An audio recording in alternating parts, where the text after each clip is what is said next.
After completing their work on Fallout 2, Tim Kaine, Leonard Boyarsky and Jason Anderson left Interplay to found the new company, Troika Games, a studio through which they would plan to release video games like, well, only they have managed to create so far. Games that allowed you to truly immerse yourself in a world. Games that gave you freedom unrestricted. Games that would go down, at least in part, as some of the greatest ever made. Maybe not the best, but truly unique. Games that would just highlight what is missing, what can be done better, what can games aspire to be, and also games that highlight that maybe Troika had a bad time at designing combat systems. Troika Games only shipped 3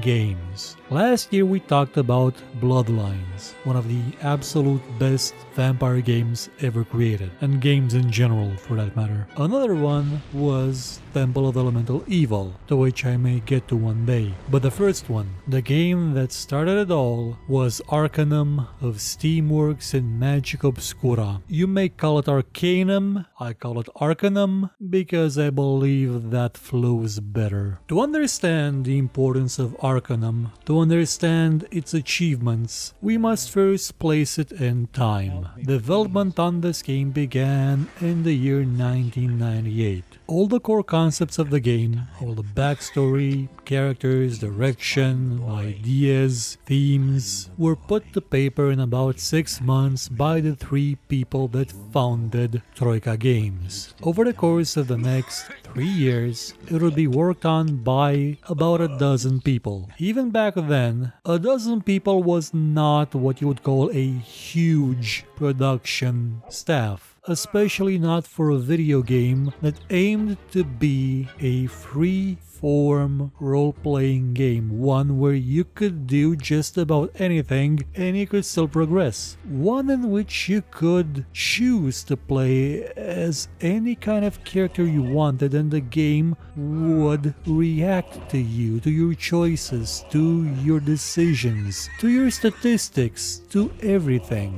It's an insane amount of work. It's an insane effort. It's an insane game. And that's why it's one of the greatest ones ever created. Because they pulled it off. They pulled it off spectacularly. If we don't count the combat. Let's get this out of the way first. The combat in the game is not all that great. It's sort of an evolution of what Fallout had, but with the option to switch on real-time combat. It's not that great because, well, remember how the combat in the Lionheart was not that great, even though it was also kind of like Fallout but in real time? Yeah, this is worse because you have multiple characters, all of them rushing to punch each other in the face repeatedly, in real time mode I mean, and the turn-based mode where positioning doesn't matter, finesse doesn't matter, pretty much anything that isn't directly involved in kicking the other guy in the face or blasting him in the face with something doesn't matter. And that's honestly quite a shame because that's something that we can't fix through mods. We can't fix through patches, we just have to get used to it. But if this game had the combat system of something, or especially something like Divinity Original Sin, we would probably now be waiting for the release of Arcanum 4, or at least someone would have made a spiritual sequel or bought the rights or something. Because apart from the combat, the game is flawless. Oh yeah,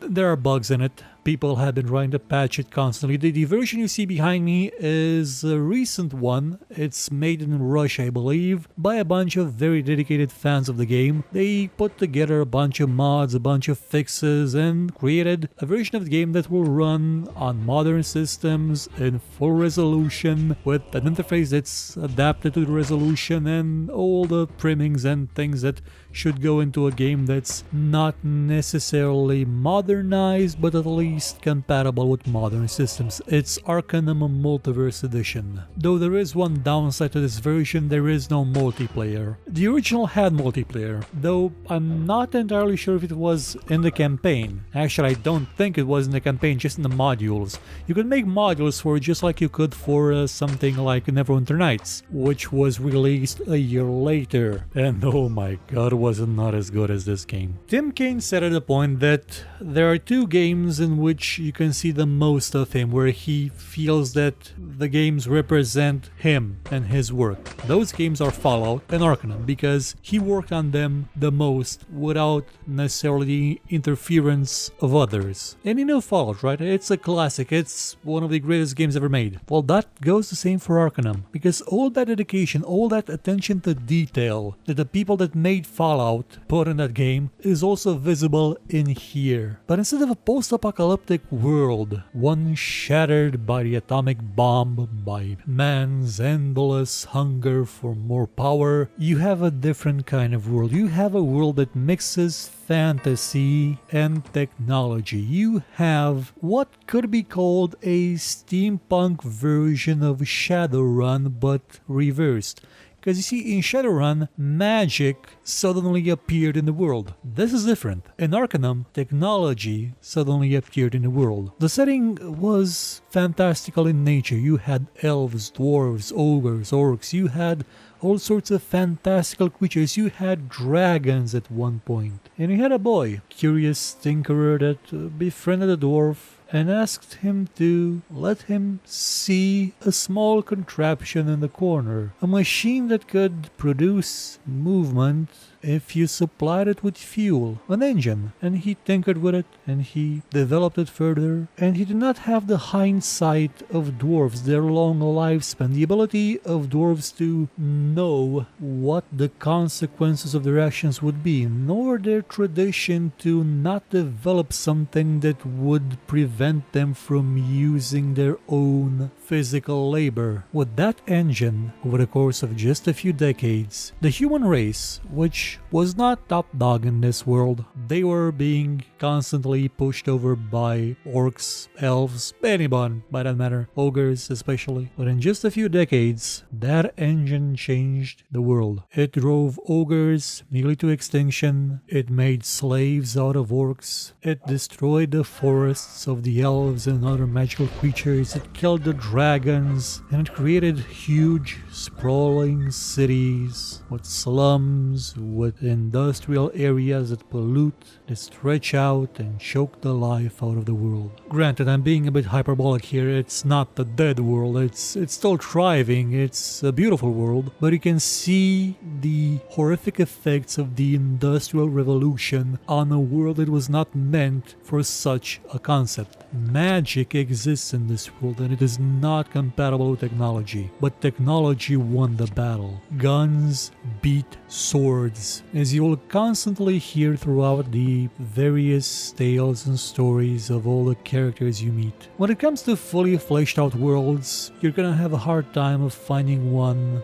better than Arcanum. There's history at every point, not just one that you will hear from characters or read out of books or texts, but history that you can see, history that is palpable. You will see events unfolding that have been awaiting their conclusion for a century almost. And you want to know the best part? All this magic versus technology, this isn't the main quest. This isn't the main storyline. This is not the game's main focus. It's not that cliche. It's not something that outright says, well, technology is bad, or that superstitious magic is evil. No. This game was not meant to appeal to the mass market, so its commercial failure does mean that it's actually got brains. It doesn't talk down to you. It gives you ideas, complicated ones, that you have to deal with.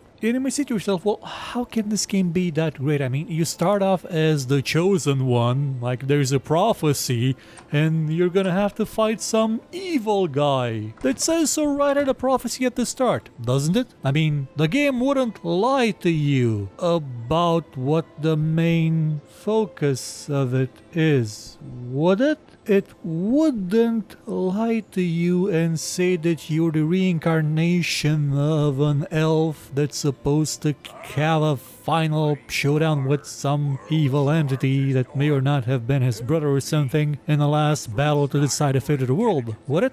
Well, You're gonna have to play and find out. But just to give you a light little heads up, this game will throw repeated curveballs at you. And not just in the main storyline, which is a really good storyline once you get to the end and realize that everything you did was, well, I won't spoil it, but you're gonna be taken for a ride is all I'm gonna say. And the side quests have about as much depth to them. Here's a question: how would you deal when you find out that there's a firm run by a bunch of necromancers who use the resurrected corpses of dwarves as slave labor? How would you deal with these people? What would you do? Here's a better one. You know how half ogres are made, right? I mean, you can imagine the concept. Well, there's a quest about that in this game, one that I missed the first time around. I actually didn't fully understand it until someone explained it to me, like recently. It's a quest with very severe implications, at the end of which you will be faced with the realization that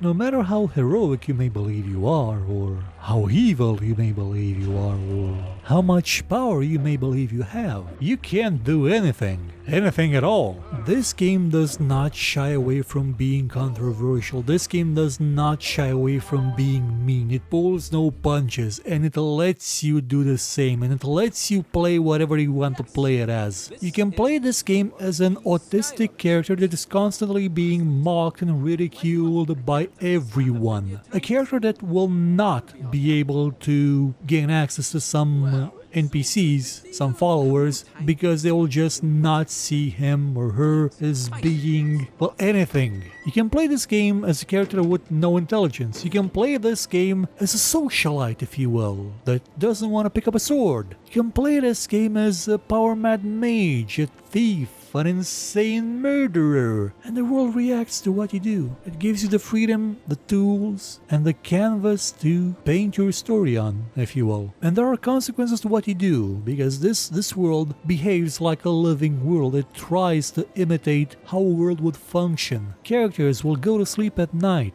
You can rob them if you want to. They'll lock their windows. This is one of the few games that has windows that you can use to gain access to a building. And they lock them at night because they know that people will try and open a window and get in. Or werewolves will open the window to get out. Because again, it's a world with magic. There are werewolves who will on occasion sneak out at night and kill all the chickens. And they may not even know they're werewolves. It's a game where you can resurrect spirits to talk to them. You can kill someone, bring back their spirit, and realize that they're in constant agony and want to die. You can also bring them back to life, well, most of them, which doesn't really do much because if you attack them first, they're just gonna attack you again and they'll die. A lot of things can die in this game. Combat can be avoided if you have the right tools, but not all of it. And you're probably gonna need some foreknowledge of the game if you're actually gonna try and do a pacifist run, because otherwise it's gonna be impossible. You just won't know what's coming up. But outside of combat,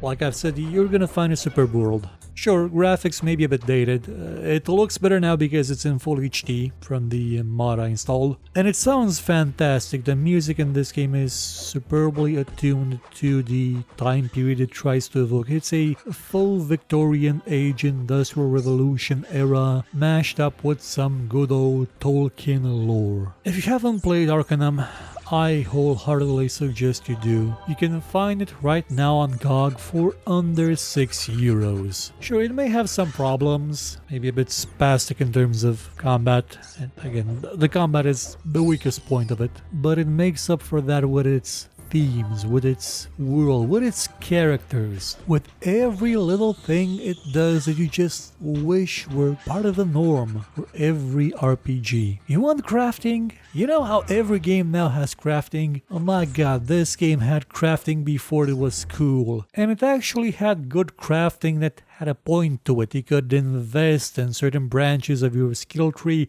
to learn new recipes, or you would find them in the world. It had newspapers in the world that would tell you news of what was going on. You could buy older newspapers. You could You could live in this world, you could feel it was alive, you could feel it existed, you could feel it was about as real as a game's world could be. Magical, technological, dirty, discriminatory, it's a reflection of our own. And you get to kill everyone in it if you want to. So go play Arcanum, or Arcanum, if that's how you like to pronounce it. You will not regret it. You may not enjoy the combat, few people did, but you most certainly will not regret it.